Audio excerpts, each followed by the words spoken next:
Is Devil May Cry on Netflix good? Nope, but I had a blast, and if you haven't scrolled past me yet, you probably don't care about spoilers, so let's dance.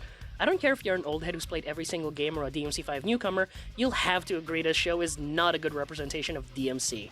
Personally, I've only played 4 and 5 through completion because I'm a Nero simp. And apparently the showrunner, Eddie Shankar, is a Nero simp too because, oh my god, that is not Dante. That is Nero wearing Dante's skin. The hot-headedness, try-hard one-liners, and feud with a religious paramilitary cult just screams DMC4 fanfiction, featuring Dante from the Devil May Cry series. They literally use Nero's Devil Trigger theme instead of Dante's. The subtext is just text. Speaking of characters not being who they are, this gorgeously mean woman is absolutely not Lady. Look, I'm no DMC lore expert, but I'm 100% sure Lady was never a potty-mouthed Death Squad soldier.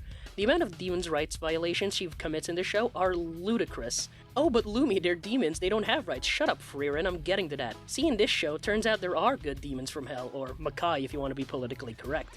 Unfortunately, because of Al-Qaeda and Wonderland, the US government decides to treat every denizen of Makai as hostiles, and they bring delicious democracy to their realm. If you're thinking, wow, this DMC show sure sounds like a satire of America's war on terror, then yes, you're absolutely right. Netflix DMC deeply misunderstands the franchise, instead using its characters as vehicles for surface-level potshots at American politics. But I have to admit, this show has a lot of kick-ass moments regardless.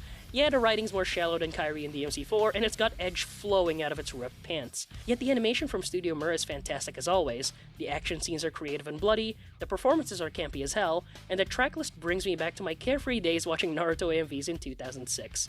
Honestly, the fact that it's so blatantly about Bush-era politics adds to the 2000s vibes.